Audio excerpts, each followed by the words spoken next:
Okay, thank you very much for coming back.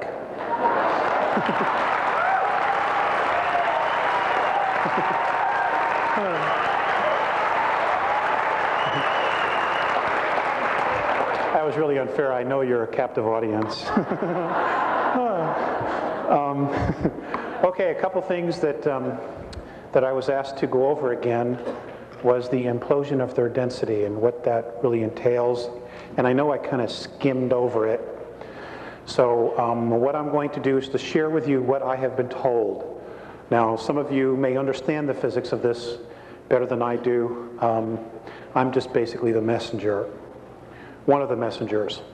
Okay, according to the Andromedans, 21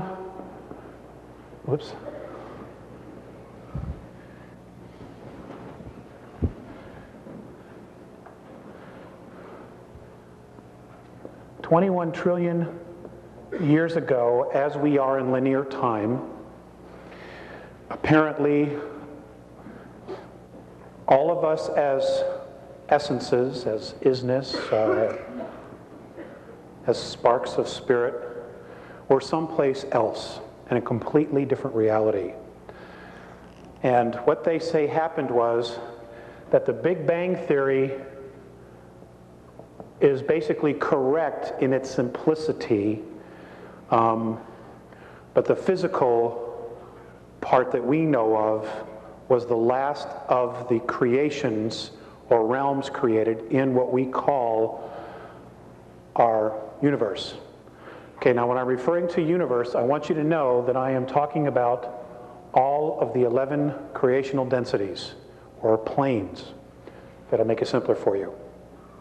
What they say happened was that all the black holes were created because wherever we were, that space, that universe, began to evolve. And as it evolved, those of us who weren't ready to evolve literally gained weight in mass. Okay? And in gaining weight, we started to fill black holes. And at some point, when this other universe evolved to a certain frequency, those of us that didn't literally broke out of those black holes and created this space which we call our universe. And what we're witnessing 21 trillion years later is the same thing happening. And what happens here is, what's happening now in our universe is that according to Mornay and Faceas, on March 23rd of 1994, a color and sound frequency started emanating out of all of the black holes. And the color and sound literally, in its unified effect, is attaching to all of the densities, or planes. What's happening is that it's raising all the frequencies.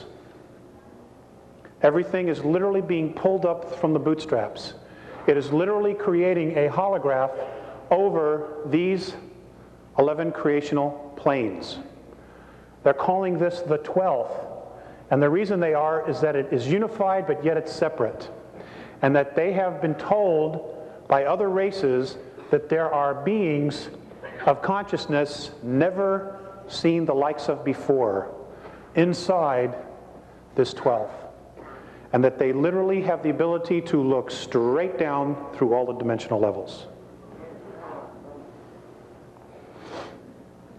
What's happening is that third density is beginning to implode because as the frequency starts to rise of third density matter, those that choose to evolve, there are a greater number who are in fear and will not be making the same transition we will be. Now, because we're spirit, the essence of us is spirit, nothing ever dies, literally nothing. So what is happening is that there are black holes being created as we speak. There are dips, literal dips in physicality being created where people will be gathering, souls will be gathering as they make their transition into these spaces so that they can continue to evolve by literally creating another space. Unfortunately, one of these areas is between us and the dog star Sirius, which is why there's so much crap coming our way. Okay, you got a front row seat. And all I can tell you is, bless them as they make their transition. Because we've been there before, all of us. And I've been told on our planet that literally the probability is there will only be 400 million of us making this transition.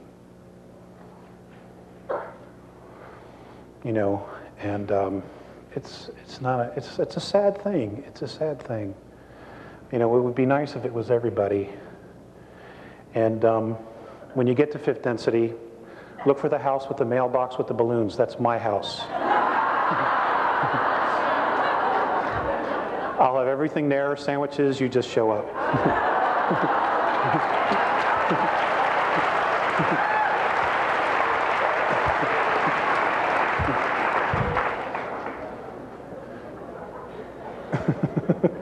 I'm serious.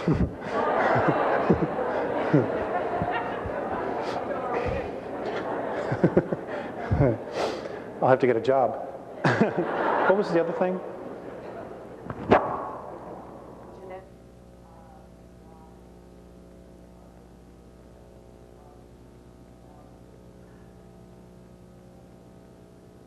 Okay. Now, going back to the genetics that I shared with you about us having the 22 different races and the primate race, and because of our apparent essences, where we've been on a spiritual level and then decided to come back and start this thing all over again, what's happening is we can apparently, our DNA can vibrate because of our ability to hold the extremes of emotion inside of us. Our DNA can vibrate at such a frequency, a high frequency, we can hold so much energy that we can literally take our experiences from here and part of our physicality into the fifth plane, fifth density. Now, when this happens, we radically will change what they know. Okay, this is why when people say, well, geez, Alex, why don't they just intervene? There's more to that than you think, because when they come down here and they commingle with us, it not only changes our reality, it changes their reality. And a little piece of us goes back with them. Now, if most of you, let's just for example, we're from Andromeda, okay? You all evolve, you all lift up, you all move into fifth density, and then you decide, I'm going home, and you're off. And we all march into Andromeda together. Their civilization, their reality will never be the same. And this is why many of the races, particularly the benevolents, are coming back, because they want a heads up. They want to know what to expect. They want to know who we are. Do you follow what I'm trying to say? Okay, now the negatives, they've got everything really nice where they live. They got everything under control, and they have their caste systems. All right? They don't want us walking in there. Let's say some of you are from Orion. They don't want you going in there and wreaking havoc. Start teaching them about free will, about freedom. They don't want that. Okay, just because they're at another level doesn't mean they're that all evolved. There's still crap there too. Okay? And they have a vested interest in control systems, control factors. And they don't want anybody rocking the cart, especially a race that they consider to be beasts. And what's really interesting is they created their own undoing. They really did. By tinkering and everything else. And all it would take would be one of you to go in there and change one of these systems. Just your frequency alone. So you truly are royalty. You know, you guys are just awesome. And the war is about that. The war that's coming is literally because there are benevolent races that want our experience. They want our DNA. They want our emotions. They want us to be teachers. Because many of the benevolent races have lost their passion, folks. They've lost their passion. You know, for the Greys themselves, they thought that emotion was a weakness. So they literally bred it out. And now they're dying. Okay? They're dying, and they're totally stuck on technology. Their children, they're not having children anymore because there's no passion in the body. The spirit cannot attach to the physical form. And there are other races like this. There are other races, and I was told by Mornay that the Pleiadians in 982 years in our linear time would start showing genetic breakdown because of so much interbreeding within the one race.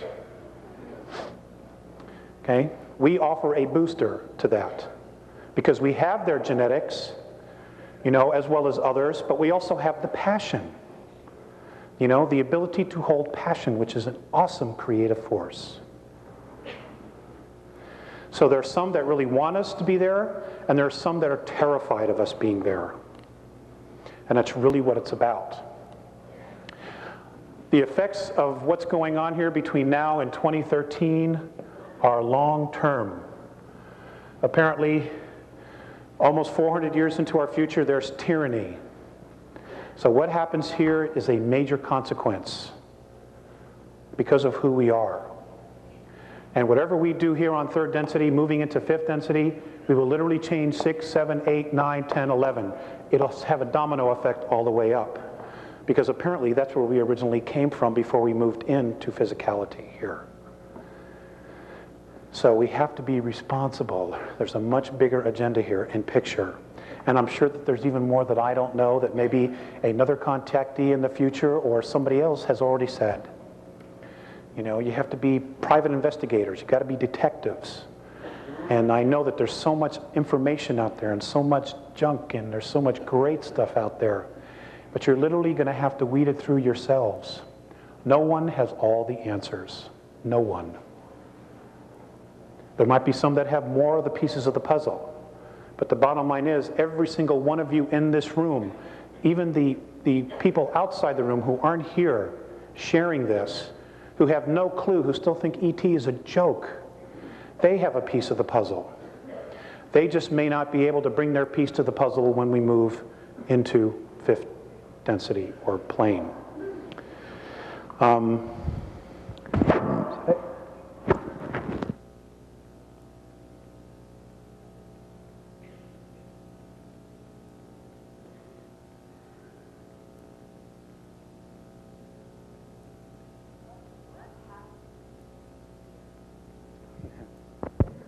Okay. What's going to happen in the 10 years, next 10 years? I have no clue. Hey, that's a pretty good cop-out.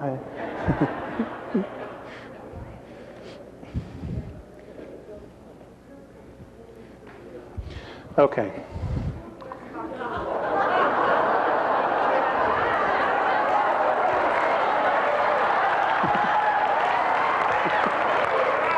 You're going to be busy. If it's in this pile.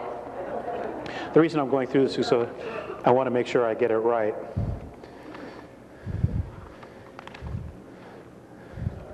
A lot is going to happen in the next 10 years.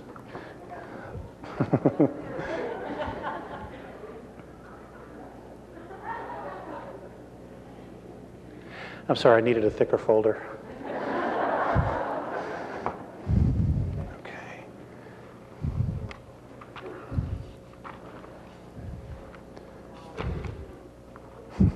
Anyway,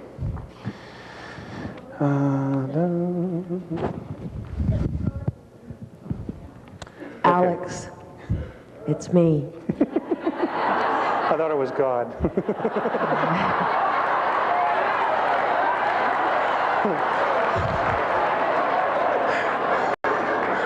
I'm not building an ark.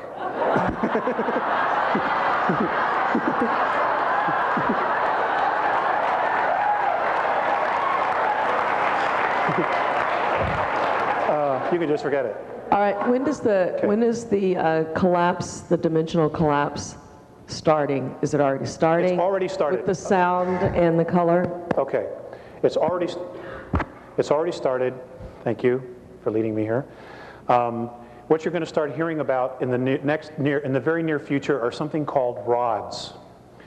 And they will be something that will be videotaped. And what you will see are large streaks just shooting through the air that are etheric, but are being able to be captured on tape. And what you're seeing is literally fourth and fifth dimensional craft moving through space, not having the slightest clue that they're flying right through us. Okay? And that's because you're beginning to see the implosion. It's great stuff.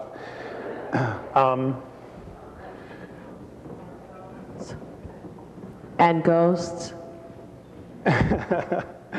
Yes, you will see more ghosts, more apparitions, because those that are stuck between third and fourth density will start being more and more visible as our frequency starts to raise and rise. A lot of them, unless they are healed, and I do not know how to do that, how to set them free from their self-imposed prisons, will be exiting, transitioning. Angels, folks, be very careful about somebody who tells you they're an angel. For example, I've asked about the archangels. And the Andromedan perspective of that is that the archangel Michael was literally a fleet of craft that were called Mikael. That was the name of the fleet. And they used to patrol the northern hemisphere of the planet when Orion was here in full force. Gabriel was the name of another fleet of craft, and so on and so forth. It has been changed and created into something that will save you and rescue you, when in fact, that was not the original intent at all. Okay?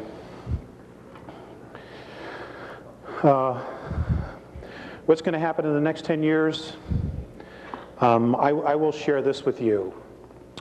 There are definitely some things underneath the Sphinx, but the bulk of the real stuff that will tell us about our ancient history is still underneath the pyramid.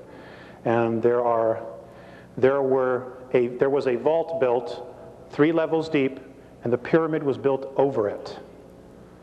Okay, that's where the real juice is. That's where the real knowledge is. The Sphinx will have some things, but it's a distraction. You know, these guys are real good at what they do, at diverting attention from reality, from truth. They're excellent at it. If they put that much energy into telling the truth, God, we'd all be out of here. You know?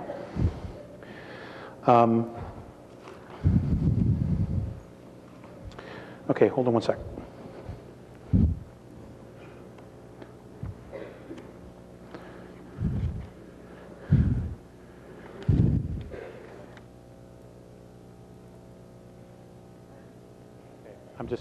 I don't have it somewhere.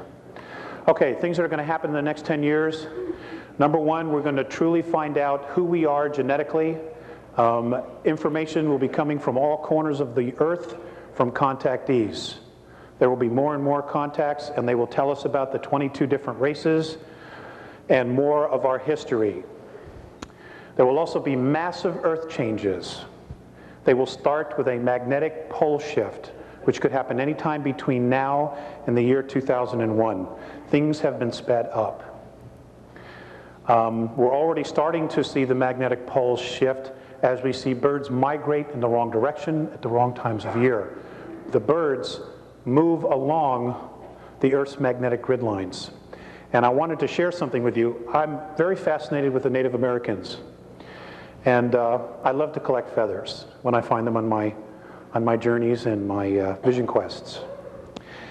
And I was given this on 3/19 of 94, and I just want to share this with you. It's primarily about the Native Americans and the original intent behind them wearing the feather. In the ancient way, your native red American races understood the nature of the birds. The birds are very sensitive to magnetic fields and microwave energy, as you call it. They will migrate along the Earth energy grids, and their wings, which are made up primarily of feathers, were to be watched as they were very sensitive. To watch and follow the birds is to know which way the Earth's magnetic flows are moving. They would also, the Native American races, camp off these magnetic flows because the radiation would become harmful in time.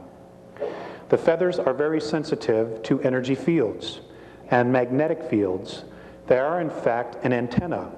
The feather would attract telepathic communication with all the tribe. As the chief would think or quietly discuss plans, the rest of the tribe would, in the ancient days, receive the message with few or no words. Isn't that cool? Now, what's really interesting is that most of our cities are built on the magnetic grids. When, you know, there's a lot of folks sick in the inner city. There's a lot of turmoil in the inner cities. Okay? Because we're not in balance. And of course, we persecuted the Indians because their knowledge was different than ours. Okay. The quiet science of archaeology has and will discover more and more of our ancient history, including extraterrestrial civilizations.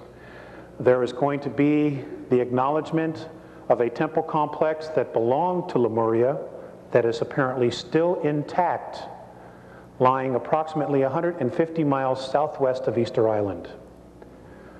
I'm told it's huge. I've also been told the Russians already know it's there. They have photographed it and explored it in mini submarines.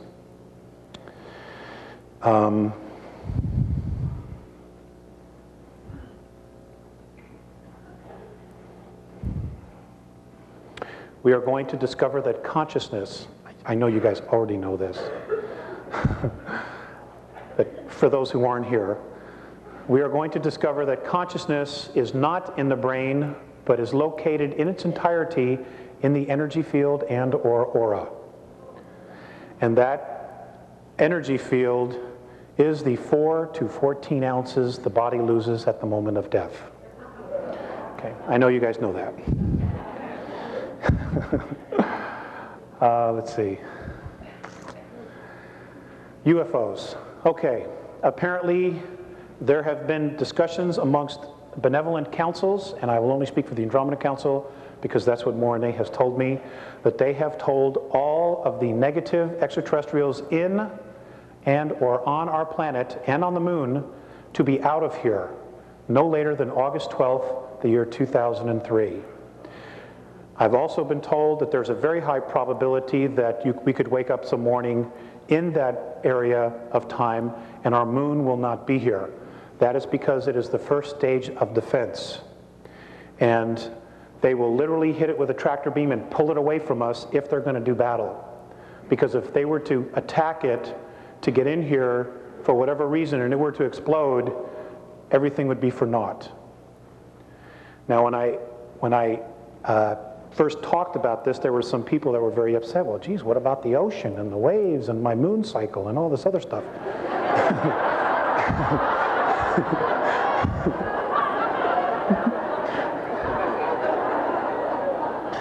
So I went back to Mornay and I says, you know, hey, I've got, you know, some gripes about the moon disappearing. And he says, well, we'll just get you another one.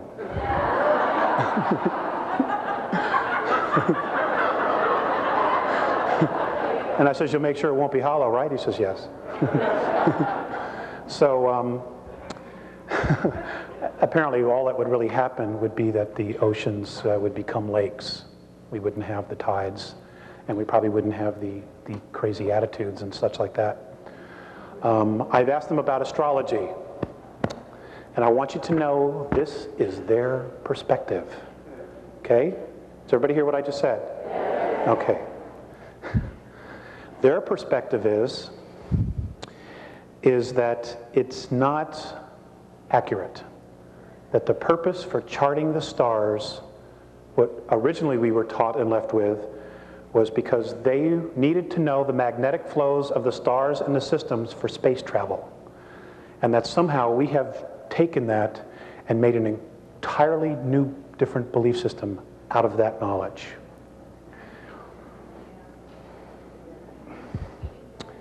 You knew that. Maybe I should sit out here.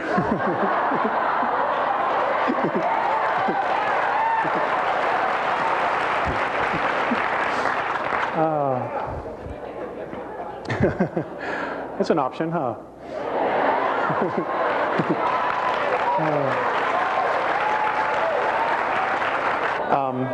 Let's do some questions. Let's do some questions. Yes. Alex, why are the Andromedans and the council, which I thought was intriguing, the council that met, why did they decide to give the ultimatum to all the ETs that are in the earth and on the earth and above the earth at a specific time? And I think it's also of interest that some of the council rebelled and didn't want to send anything into here. So why, okay, Alex, why? What's going to happen when everything's turned off? No, I have a good memory, Alex. And then number two, I forgot number two. Great memory. Well, let me answer the first one. Some memory. No, okay. Let me answer the first Alex, one. that. Let me answer the first one. Okay. Apparently, the reason why they want to help and so many others want to help is because in your genetics, you have a frequency that is attached to different races. Okay? I have a frequency that is attached to Andromeda. And what happens is, they as a race, just because I may move into another space and time or holograph, there is a part of me that is still attached to them. Okay? And there is a degree of non-evolution because of the law of consistency, we all don't move together.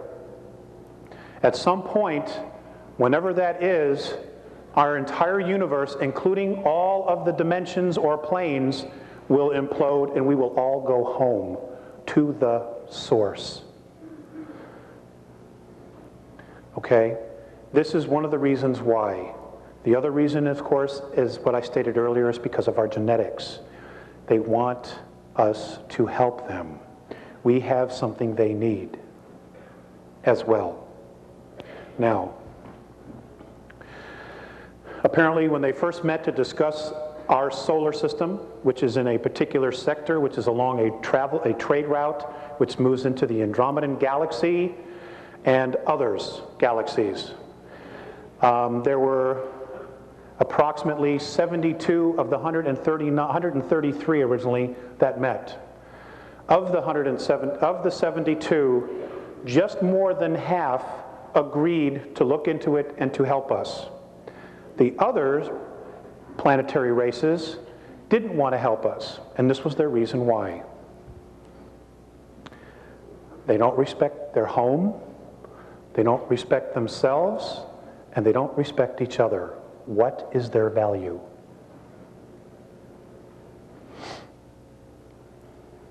I cried that night when I heard this.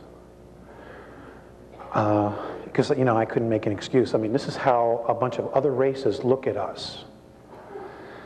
You know?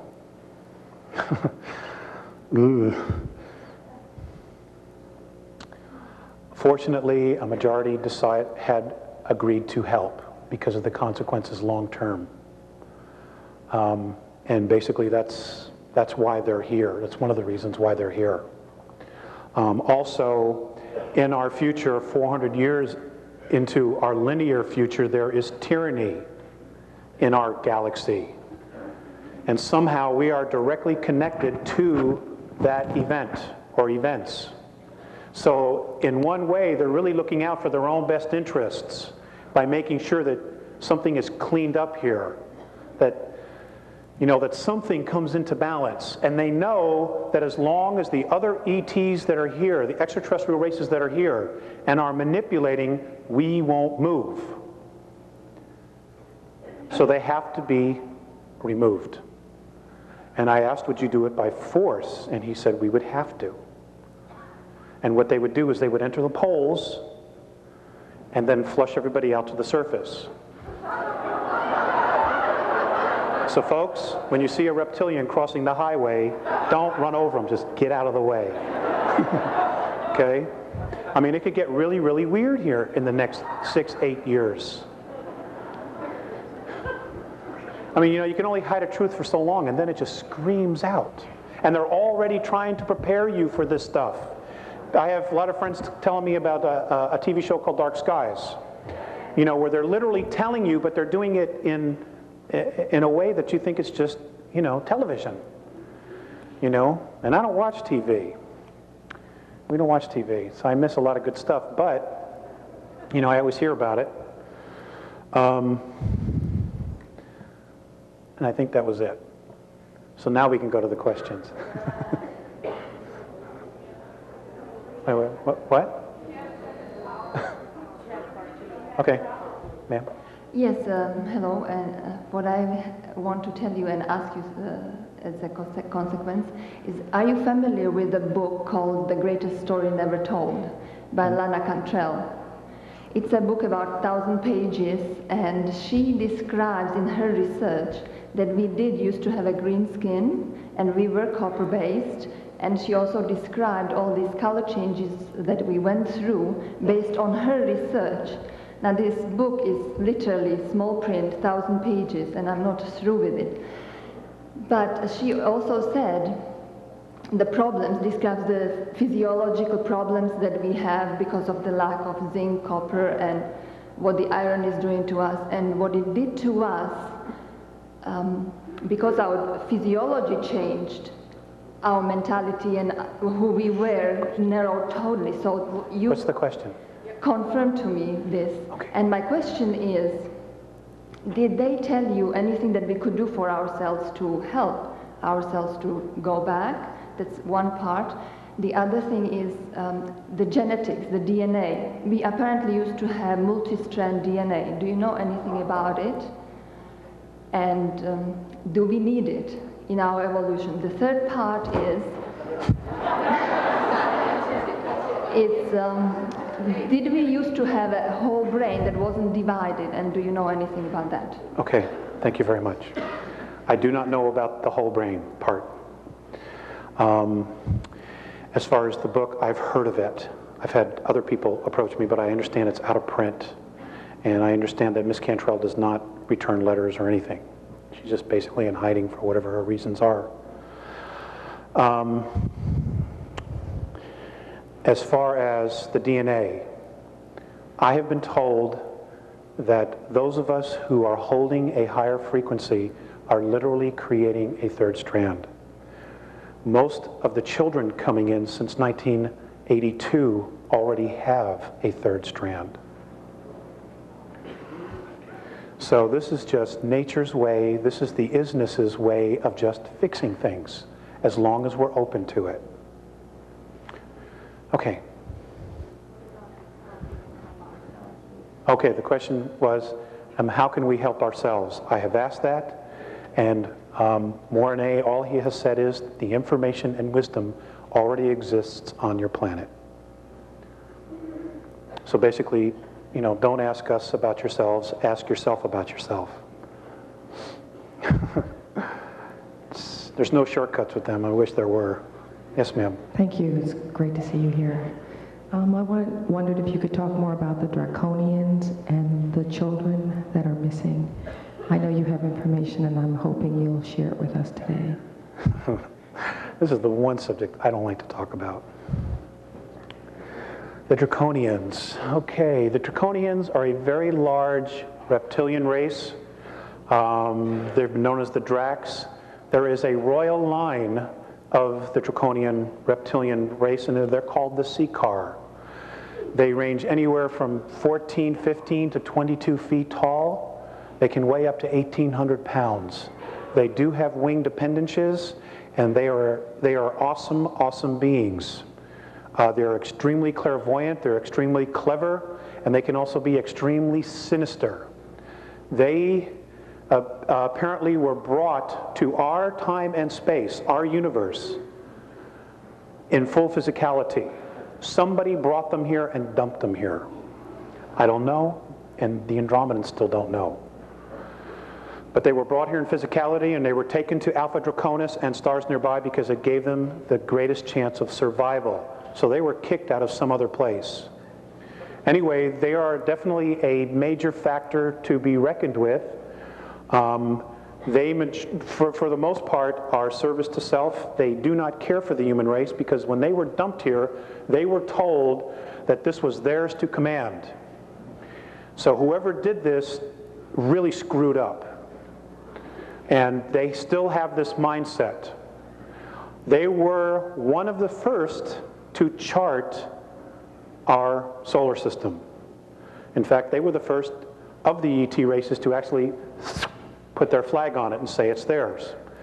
Apparently, some of them still have the attitude that everything on it, in it, still belongs to them. And I understand that some of them have been coming back, and more will be coming back. It's going to get real interesting, folks. I can't begin to tell you how interesting it's going to get. They apparently they have had space travel for 3 billion years. They are a remarkable race. They really are. But they have an attitude. And a lot of human races in our galaxy and outside our galaxy have had problems with them. And you know, I don't want to say that all of them are like that, but that's really all that I've heard from the Andromedans. They've had major problems, as all the other races have. They are definitely reptilian. They look like velociraptors, except they're like 22 feet. And they're smart, they're intelligent, they can build. They're just very, very different from us. They apparently attacked Lyra, or came across human colonies in Lyra. Now, the human race was not created in Lyra, okay? It was brought there to survive.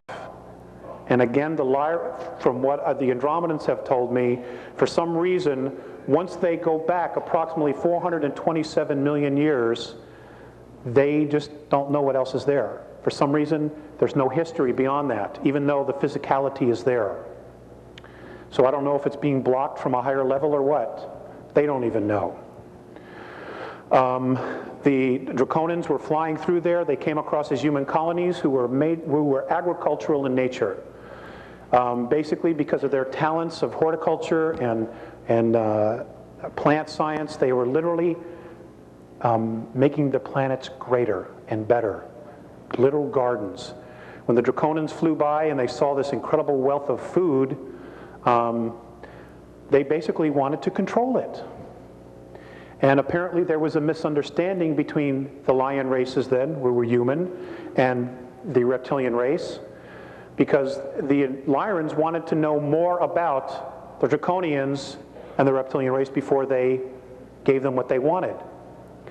And apparently the Draconians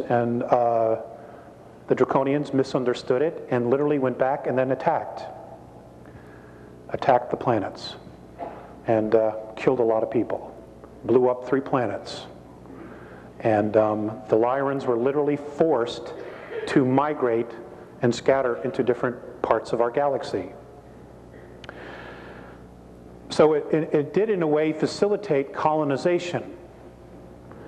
And I wrestle with whether the Draconians were planted here specifically to force us to evolve, or if there's some other agenda here. I simply don't know that. But that's basically what I know. I do know that not only them, but others other reptilian races that are descended from them. Also, the Draconians, the reptilian races, are master geneticists. And I'm told that most of the dinosaurs and many other life forms that were on Earth were brought here then. Also on Mars. Apparently Mars was very much like the Earth at one time. And they came to Mars first. That's literally where our human form was created, by the way. Was on Mars. That's where the primate and the human genes were brought together. Was on Mars. And then we were brought here to work as slaves in the mines. Okay? So we're still working for a paycheck. And they enjoy human flesh, and they enjoy children mostly for two reasons. One, they don't have the pollutants, the caffeine, the nicotine, and things of that, all the processed foods that the adults have. And two, when they're put into a state of fear, their energy field and their adrenaline just explodes, and they get a rush from it. You know,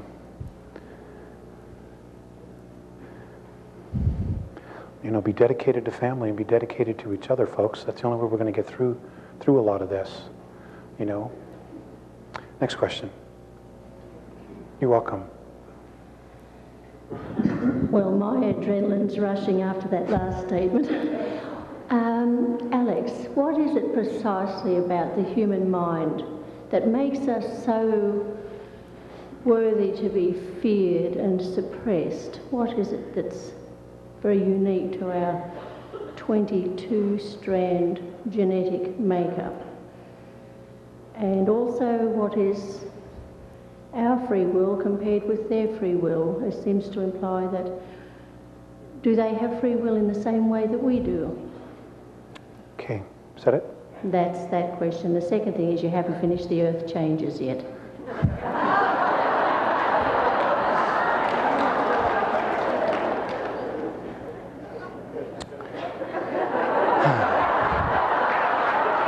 Thank you for busting me. I appreciate it.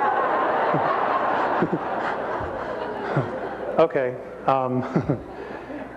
As far as our mind, I don't really know that it's so much the mind as it is our extremes of emotions, our essence. They've always stressed not so much what's in the mind, even though that's important to be able to control the creative force of emotions. It's more so the emotions. Because we are able to contain all of that inside physical form, that's what they're most attracted to. Because they want that, because the races have lost, I've said this before, some of their passion, and they are becoming more and more dependent on technology. And here we are steeping ourselves deeper and deeper into physicality, when in fact we have the ability to just leave all this behind. So we are not correctly using our power as a race. In fact, we're wasting it. And they're more attracted to that. And I'll do the earth changes after we've gone through a lot more questions. Okay? Next. Thank you for your patience. We're not supposed to put many questions. I have more, but just one. I pick up just the most important for me. It's about implants, and if you know about specifically about the neutral implant by Cryon. About what? Cryon, the neutral implant. Do you know something? I know absolutely nothing about that. Okay. I'm sorry, but I do know a little bit about implants, and getting back, this will work together. As far as our free will compared to other races' free will, they're really one and the same. It's just that we don't realize the power of our free will. We don't totally realize the sovereignty that our free will gives us. And that is why they are manipulating us through belief systems to try to get us to relinquish our free will by using our free will to say, okay, yes, you can come down and control us. Because then it's a choice. Okay? As far as the implants, what I do know is that there are a lot of races that have been abducting people and putting implants in them, and it is a sign or a seal of ownership. Okay? They feel that they own you. Now, the Greys have done this a lot because the United States government gave them permission to do it. You know, we were sold out, basically. That's what I know.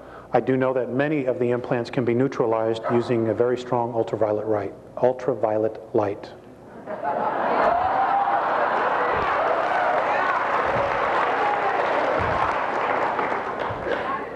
Anybody else? Gosh, you guys are getting crowded over there.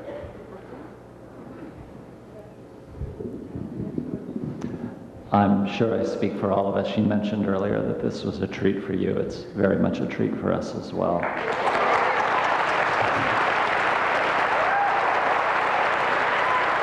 Thank you.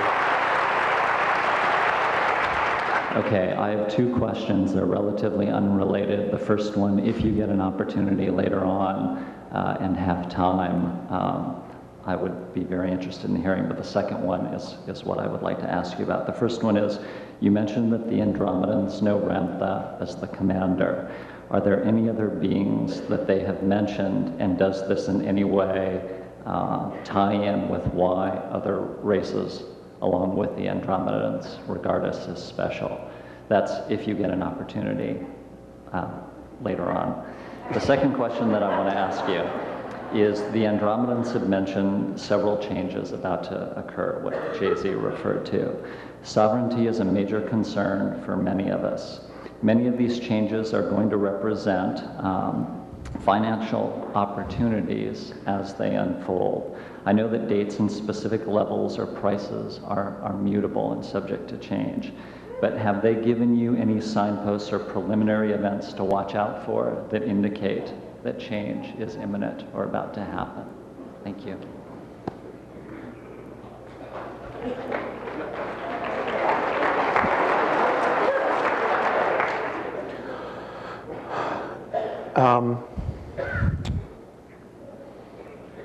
The earthquakes are changes, are signs. The volcanoes are signs.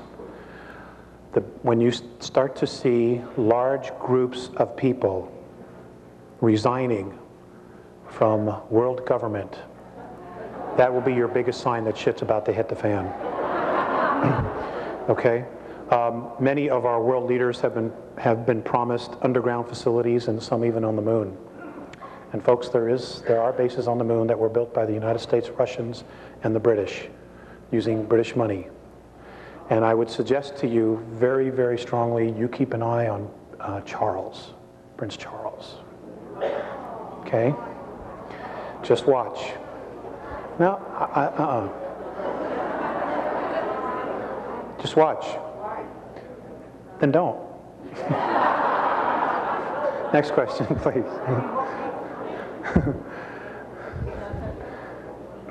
Next question, please. When you spoke about the transition between going from fourth to fifth density, how are we going to know that we made that transition? Okay, that's an easy question. Okay, we live in a color spectrum of 72 frequencies, or 72 colors. When you get to fifth density, there are 223 different frequencies and colors. You will see colors you have never ever seen before, and it'll be just like that. And you know you will be there. Okay? Yes, sir. I mean, when McDonald's has purple arches, then you'll know.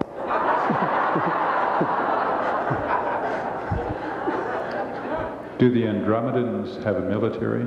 And do they have a financial system, anything like ours? Okay, great question. No, they have no financial system.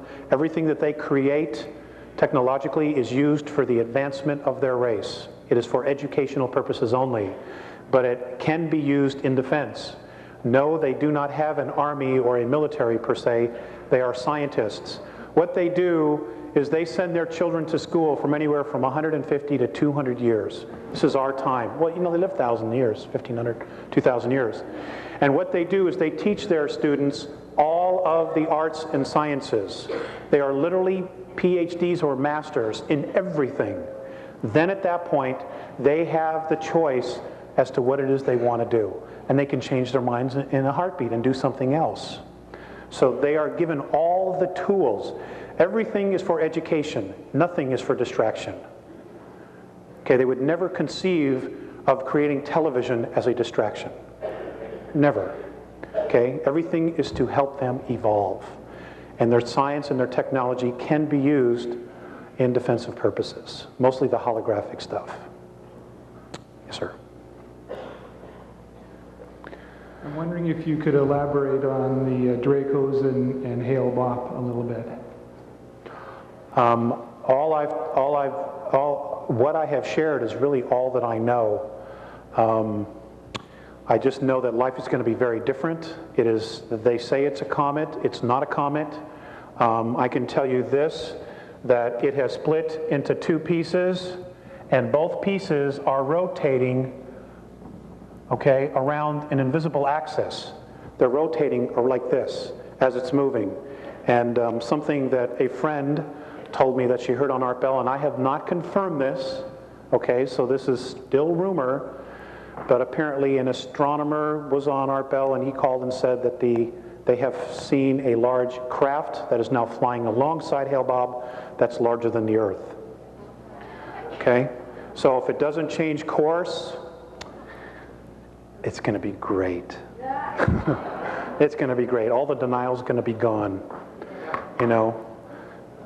Yes. I understand the Andromedans have a version of the story of Enki and Enlil, and I'm wondering if you could tell us anything about that. Oh, that's a long question. Long answer.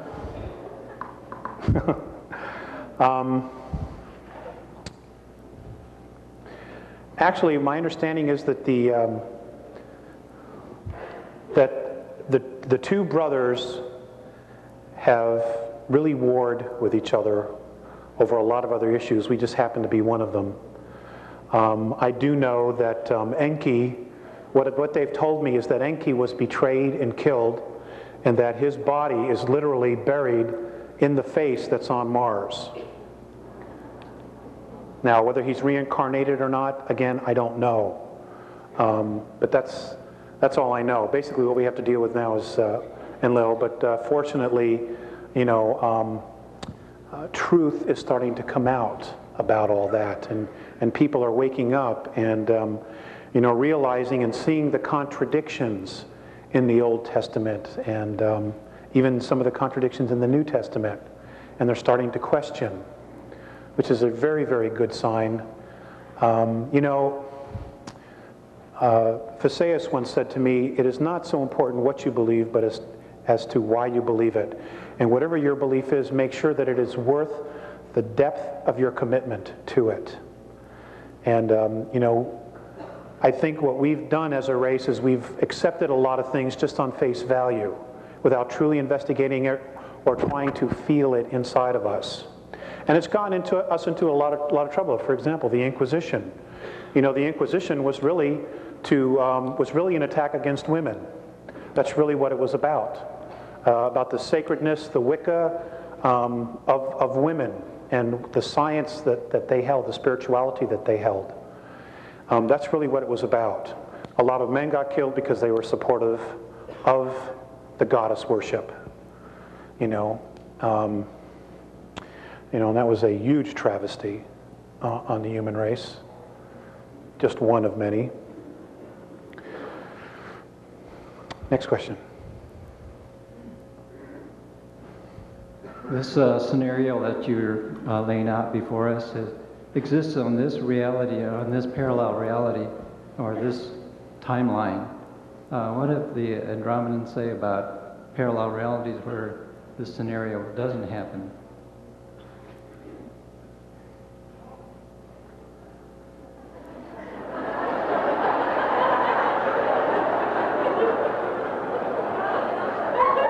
He's not going to like my answer.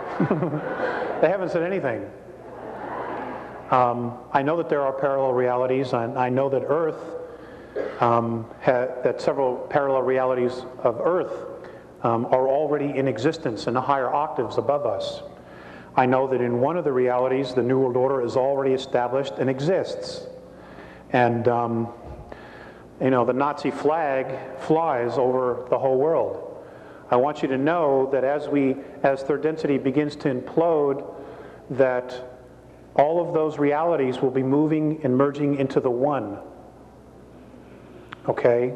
Because the reality of which those two were created is the one we're on. And all the other ones will be returning to source. Now, they've said that the New World Order will come into reality here, but for a short time as we keep moving.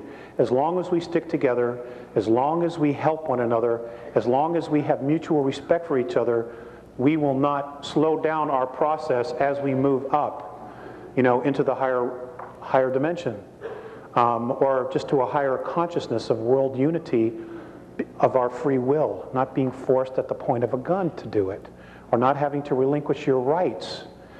You know, I mean, here in the United States, you know, a lot of people are worried about the Russians, they're worried about the Hong Kong police and the New World Order. Let me tell you something, folks. You're losing your country in the courtroom every day.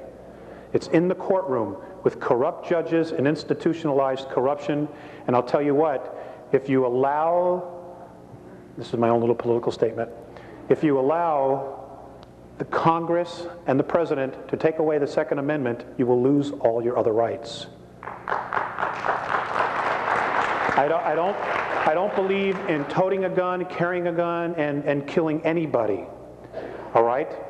But the Founding Fathers knew about corruption, and they knew about tyranny. And the reason the Second Amendment is there is to protect all the other rights. And until we consciously make the shift and change everybody else's perspective, I'm afraid, from my perspective, it's a necessary evil. But that's my perspective, okay? You know, I mean, America, you have done so much in such a short amount of time. But you have to understand that when you're a draconian or Orion belief system, there is no such thing as free will, as self-rule in their control.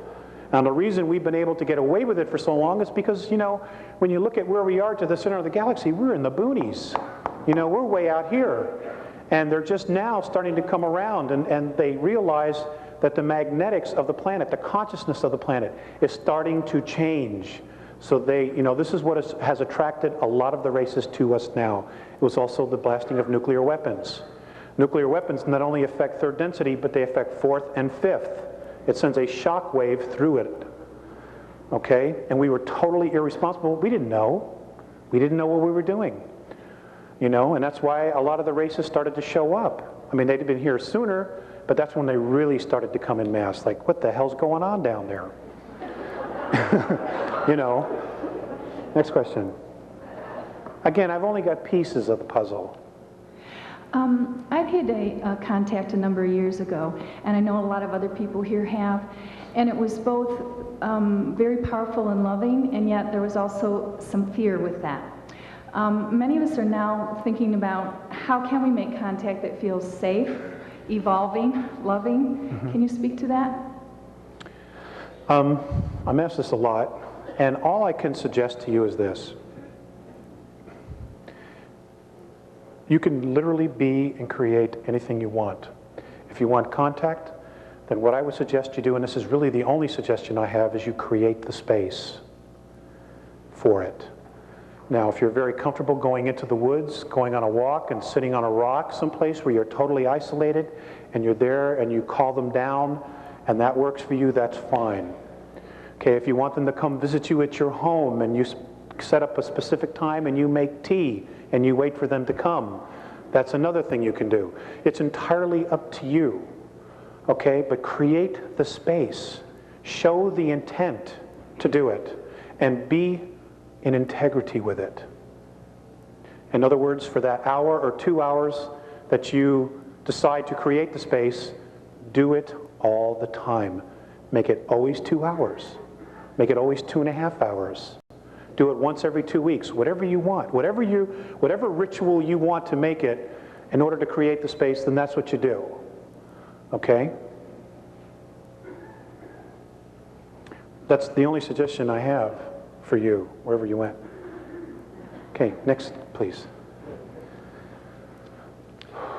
On your tapes, you talk about how if we have 10% consensus on the planet, it'll be enough to move us through the transition. And you also give an exercise that they taught you about seeing yourself inside out. Yeah. And I'm interested in more information about both of those.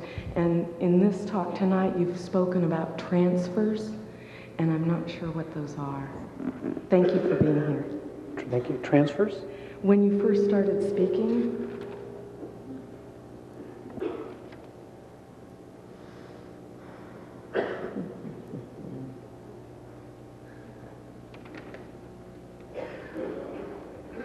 okay, let's go to your first question. oh, okay, yeah.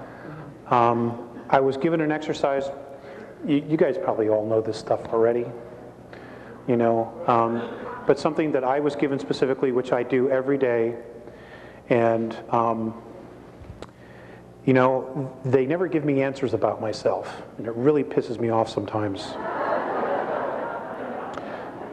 Because, you know, we're looking for shortcuts. I mean, let's face it, we're Earth humans, okay? Anyway, the exercise was to get very, very quiet, get myself into a very humbled space. Sincere space is the word they use a lot. And it was literally to grab the balls of my feet and turn myself inside out, so that everything that's on the outside is now in, and everything on the inside is now out. And when you see yourself upside down, you see yourself strung out like this, very carefully detach yourself and look at who you are.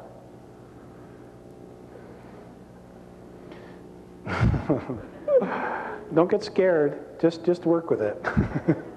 Okay? I mean, that's really the only exercise they've given me. I've had to develop my own things, and you know, I'm still working with those.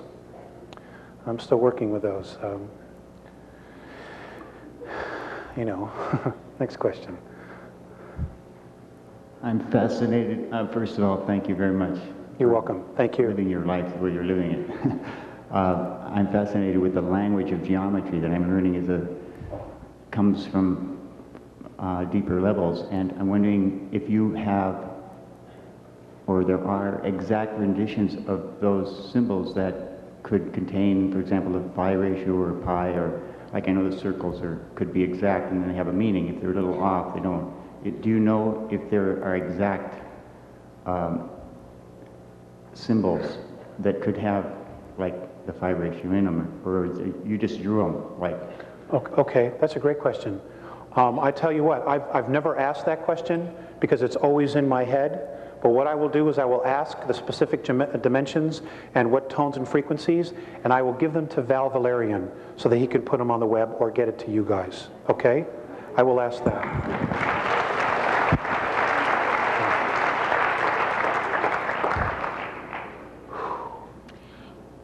You've referred to the Andromeda educational system and their feeling about raising the children and putting the energy toward education. And you've made a few comments about weapons in general, and I understand the First Amendment issue is a little different. We're heading into dangerous times, and there's a lot of controversy among different people in the school here about weapons and what should be done. The Andromeda feeling about mutual respect for everyone. Seems like a lot of the women that I know don't want to have anything to do with them no matter what, and a lot of the men I know are totally obsessed with them. What's the Andromeda's feeling of our weapons and the part that they would play in the changes that are going to be happening? Okay, it's a very good question. Oh, not an easy one.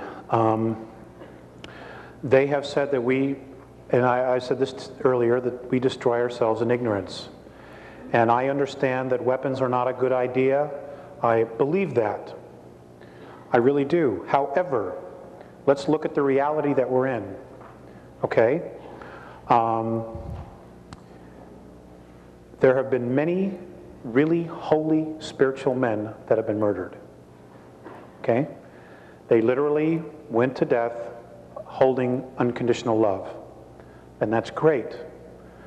Okay? However, and this is my perspective, the Andromedans, they're not happy with our society, with any of it.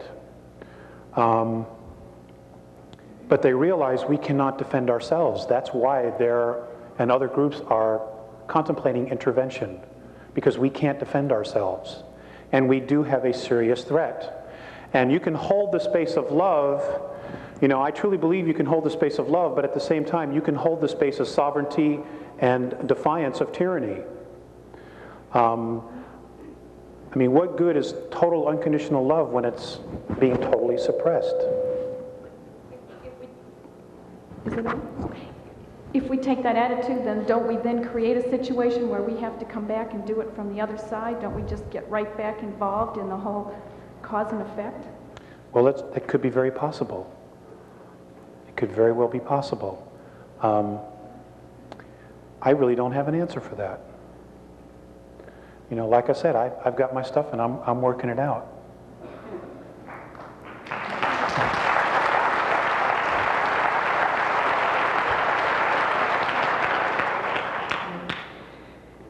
The symbols that you drew on the board, are they considered a universal language, or are they part of the Andromedan culture? And also, are the Andromedans taught to focus on those symbols in order to create reality like we are here in the school? Good question. I do not know if they're universal. Again, I've only met 2 other races with the Andromedans. I did not speak with them, but I saw them and then was told later who they were. And one was a group from Cygnus Alpha, a human race from Cygnus Alpha, and a very different looking being from Cassiopeia. I did not know the communications that were going on, but as far as the symbols, it's their language, and it's just one of a gazillion that they use. But I don't know that it's universal. I just don't know if all the other races know it.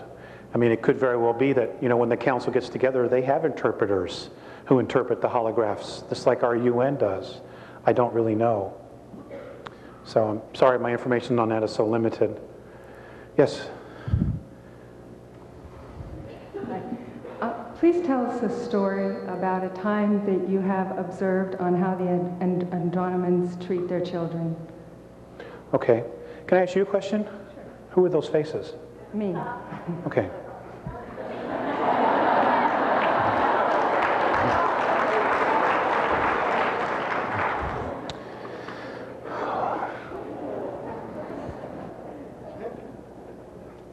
They treat their children like adults. I understand that they birth in water. The gestation period is 8 months. The children come out and they have full cognizant memory of who they were the life before. So there is a continuous evolution, life after life after life. Now, during the period between incarnations, and I don't know if this happens for all the beings on 5th density or not, the oldest and the wisest, who have the most experience, teach the youngest. So it's not where they withhold anything. In fact, the children, this is the law of consistency, the children know everything their parents know and even more.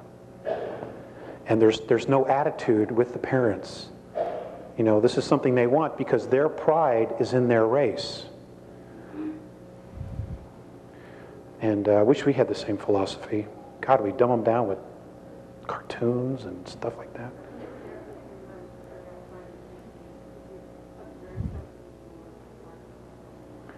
Okay, the question was, when I was with them for 3 months, did I observe something with them in the park? They sit in circles. Again, they're telepathic. So they would just be in circles, and you would see them nodding and smiling and laughing, but there's no sound. So I can't tell you what they were saying. You know, it would be like if you went to a convention of deaf mutes, you know, and it's just sign language. You have no clue what's going on. You know, but they're talking about incredible things, I'm sure. Things that are probably way over my head, and most things are, actually. So, but they treat them like adults.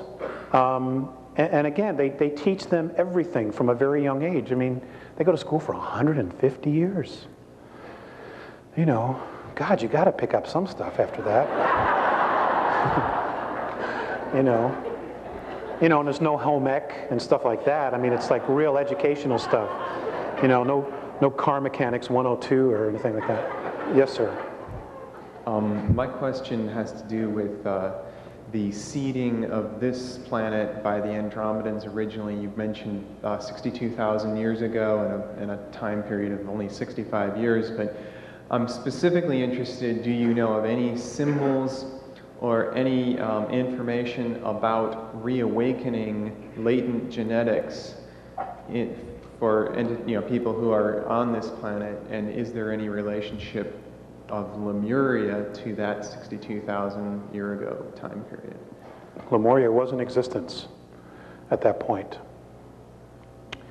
Atlantis was just beginning to be colonized. Now, folks, let me set you straight on something, or what the Andromedan perspective is. Atlantis was an extraterrestrial colony. Okay? I know that there's a lot of channeled stuff and other stuff that's done in remote viewing, and I don't know if it's all true or if it's not true. But the Andromedan perspective is that Atlantis was an extraterrestrial colony, specifically. Lemuria was also. However, there were some of us Terrans there, okay, and we were servants, more or less, okay? Some of the stronger genetic of our race were used as a priesthood to basically keep in line the other humans. I mean, you know, if you go back and you look at history through Sumeria, Egypt, even today, you know, today the new priesthood is the world bankers. You know, they have total control of your life on a monetary, physical level. You know, it's hard to do anything on this planet without money. And they're the new priesthood. As far as latent DNA and latent memories, I have been told, and I for some reason, I don't know why I can't find my specific dates, but there will be a point where as the frequency increases, that we will start to remember things. Children today are already remembering things. There are children today who can just speak all these different languages, and that are not Earth languages. Some of them are extinct languages from Earth that some of these children just know, and it's the latent memory in the DNA that is coming out. And more of this will be occurring. I know that there are children today. I know of a woman who's contacted me who lives in Tennessee. She has a child who came to her one day and says, you know, Mom, if I were to reverse engineer a nuclear bomb and explode it, it would draw all the radiation out of here. You know, this kid's 6 years old. And, you know, there are children today over in Egypt that are walking out into the desert and showing archaeologists, well, I remember there was something there, a library. And sure enough, they're digging and they're finding the foundations of things. You know, and our government probably does know because of its satellite technology, but there's no way a 10, 11, 12-year-old kid should know that stuff because it's all being suppressed. So the world powers have a real serious problem. People are waking up, and it's great. We have to. Our heritage has been denied us. We've been robbed of it. And don't let it go. Don't let it go. We need to know who we are. Thanks, that was a good question. Yes, ma'am. Let's just take a few more, okay, folks? I'm pretty tired. Okay, 2 more, if there's 2 people. Yes, ma'am. I wanted to know, you said they were taking of children, and the eating of children or the eating of people. And then while I was down there, you talked about eating of children or people. And while I was there, you said it was because of the purity of the passion and emotion brought up the fear, the high fear, and the high adrenal activity was attractive to them. I understand that, but an advanced technology, it would seem to me, would be able to clone their food or clone. We can make adrenaline supplements or different things. Okay. Now, I want you to look at this idea. When is anything that's a clone as good as the original?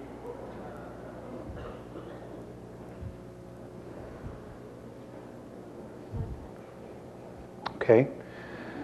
What you fail to realize is, yeah, they can create clones, and they have human clones, but you cannot put soul in it. Okay? You may grow an organic processor in the brain to get them to act and do everything, but there's no soul attached to it.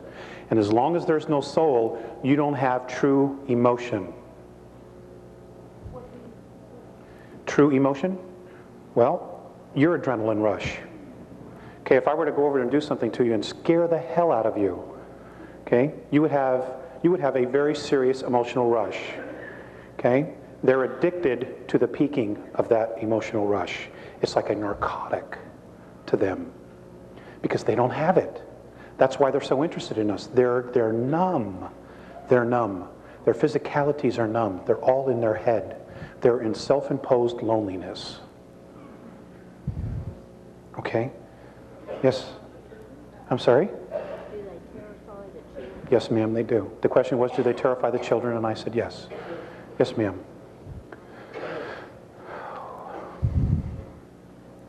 Thank you for coming. You're welcome. Thanks for having me. Do you have any information that you can give us that would shed light on the mystery of gravity on this plane? And is it indigenous to this planet? Or is it a mutation? And Say that again. Is there what? Is it indigenous to here, to the solar system? Gravity? Yes, to Earth. Or is it a mutation? And would it disappear when the frequencies begin to raise? Okay.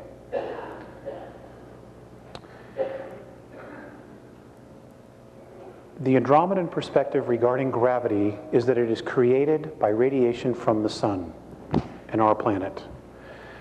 We're told that it's the rotation of the planet on its axis. Their perspective is that it has to do with radiation from the sun. And they say that any physical body that is 29 miles or larger has a gravitational field. They have gravity on the Andromedan craft, and I would assume that's for a reason, so that they could get more done, so they're not just floating all over the place. I don't believe it's a mutation. There's gravity on all the fields because there's a physicality. So there has to be some form. Whether or not it's going to totally disappear, I think as we move through 3, 4, and into 5th, I think we will deal with a totally different type of gravity as we know it. It'll probably be lighter, but then again, we will have different physical form as well. But again, they say that it comes from the sun. It's the radiation from the sun that creates gravity on our world. You're welcome. Yes, ma'am. Okay. I have 2 questions. One quickly.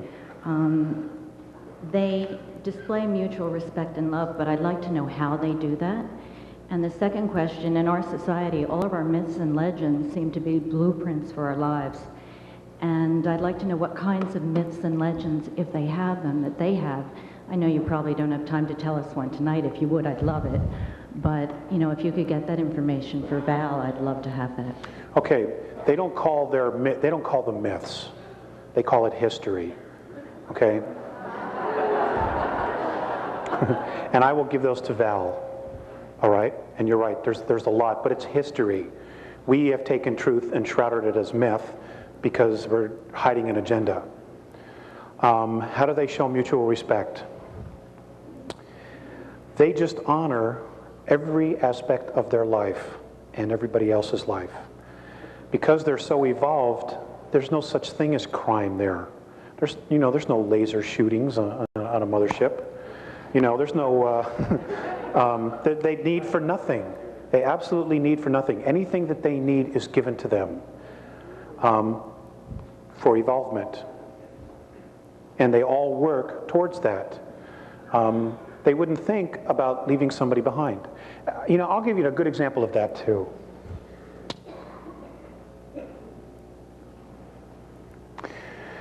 There was a ship, an extraterrestrial craft that was apparently shut down in 1985. I believe it was 1985.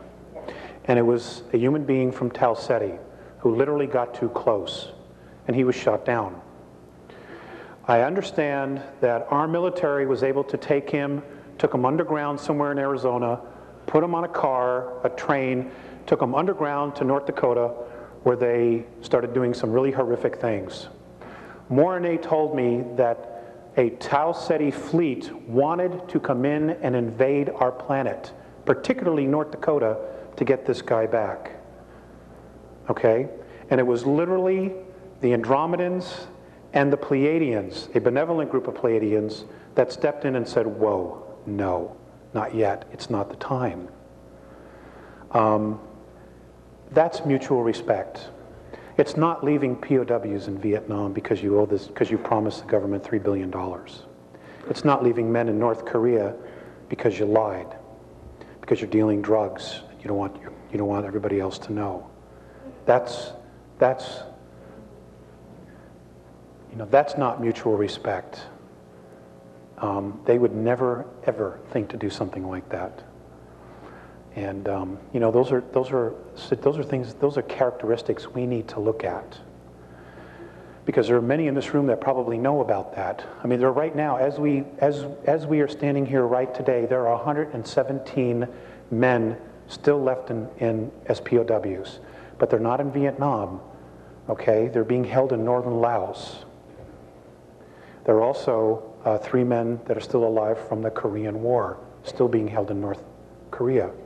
And our government knows, and they know. A lot of the POWs were used for scientific experiments. We did it to some of their guys, using drugs, LSD, we like blew their minds. And they've done some pretty horrific things to our people. These are all real character issues, and it's one thing to hear about it in the news or to listen to Joyce Riley talk about the Gulf War syndrome and how our guys have been betrayed. It's one thing to sit in your living room and say, oh my God, that's terrible. What you don't understand is that we are very carefully being watched by some incredible races, both good and bad. And they are watching us and our characteristics, what we will do, what we will not do. They are measuring our honor and intent. Okay? It's not just about us anymore. It's about everything. And I know you're probably being taught that. So when you hear stuff like this, please don't go into your little box. Okay? Those people had families. They had children just like you do now. And it was all taken away because they were betrayed. And betrayal is a major issue that we're all going to have to deal with when the truth finally does come screaming out. Okay? We have been betrayed. And we're going to have to come together and find a way to totally forgive that so that we can move on. But in forgiving it, it's important not to allow it to happen again, to be more diligent, to be more vigilant.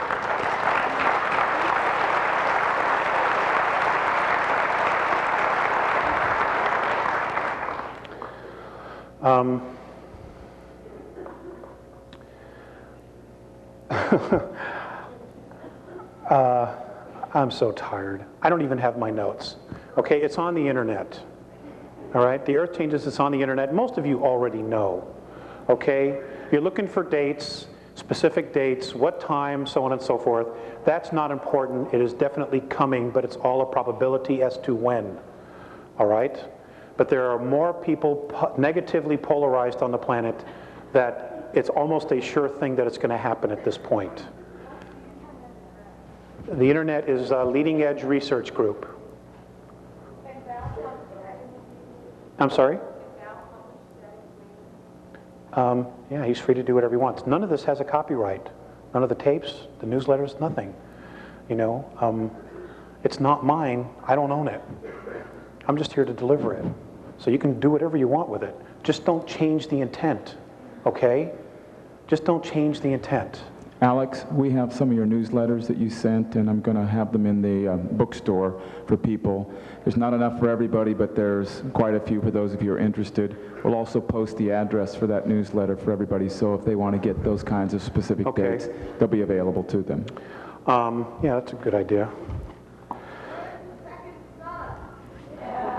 It is behind the one we see. Here, I'll show you what I mean. Okay, this is the sun. This is Earth and her moon. The second one is smaller, it is behind it. If you're standing on Mars, you see it. Okay? You see it. As it turns, now the reason it was done, the reason our planet was moved is because the surface could not handle the radiation of two suns after the last war that was here. So they had to do something about moving it. Now, when I asked, well, who moved this? The response I got from RNA, and this is the only answer I got, was that this is something the Pleiadians had to answer. So I don't know if there's an agreement for them to bring this information out, or if they were responsible for it. I don't know. Okay? But apparently there is some evidence coming to light that they clearly suspect that there are two. Okay. Let's see. Hold on. I want to end this with. I want to read something, and I want to thank the gentleman in the back for bringing this up. I have a very deep respect for the Native Americans, and I just think that they're great. They have really tried to hold on to their integrity through it all. They themselves, which I witnessed at the Star Visions conference, still have major prejudices with the white race. And whether they're justified or not, what happens to us happens to them. So we all need to drop it, and we need to come to the table. We need to bring all the wisdom to the table so that we can figure out together how we're going to deal with the situations that are coming. There are still some Native Americans that choose to withhold information regarding the star nations, the star races. That's okay, that's fine. What I can tell you is that there will be others coming up behind them and making sure that humanity gets the information. Because we have to know the truth. It's the only way we can make the right decisions. You cannot make the correct decision with only half the truth. It's still the wrong decision. Or it could still backfire because we don't know all the pieces of the puzzle. You know? And from what little I do know, it appears that all of you are truly blessed to be able to come to a school like this and get the information that you need so that you can go out and teach others. And folks, I want to stress this again. It is imperative that you take the knowledge that you have, that you've been given, and you teach others. We are running out of time, all right? We can really turn this around, but we have to do it right away, and you have to be committed to it. I mean, I can't stress this enough. I mean, time is so short as we know it. And, I don't think it's fair that 2/3 of the planet are not going to make it because they have not been told the truth. It just isn't fair. But, I didn't make up this game, or maybe I did, part of it. But if I did, then I'm an idiot, because it isn't working. Okay, it isn't fair. There are a lot of good people on the planet who are real simple people. And, they're just not being told the truth. Now, they may not want to believe it, but that's okay. At least you put it out there, and they made a choice. But unless it's put out there, they won't know that there's a choice. Okay, and that's all you can do. You're not really responsible for anybody else but yourself. Okay, I'm going to read this. O Great Spirit, whose breath gives life to all the world, hear me. I am small and weak. I need your strength and your wisdom.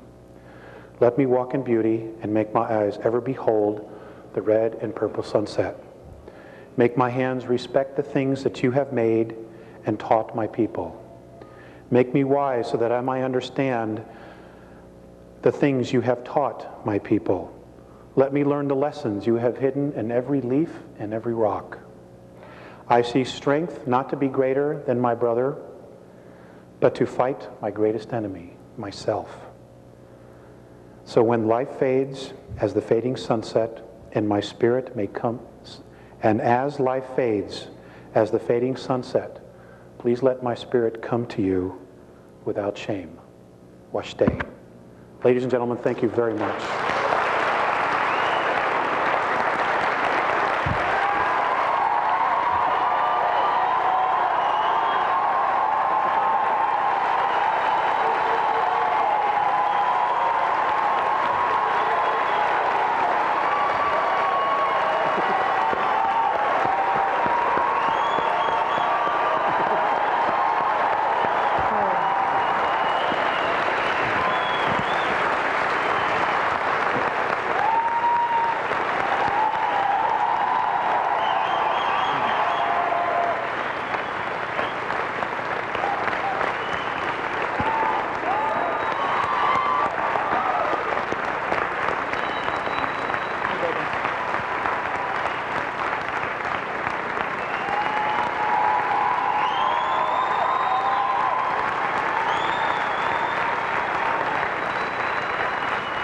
Now, didn't you guys think that was worth listening to? There's a lot he didn't tell you. We'll get him next time. Thank you.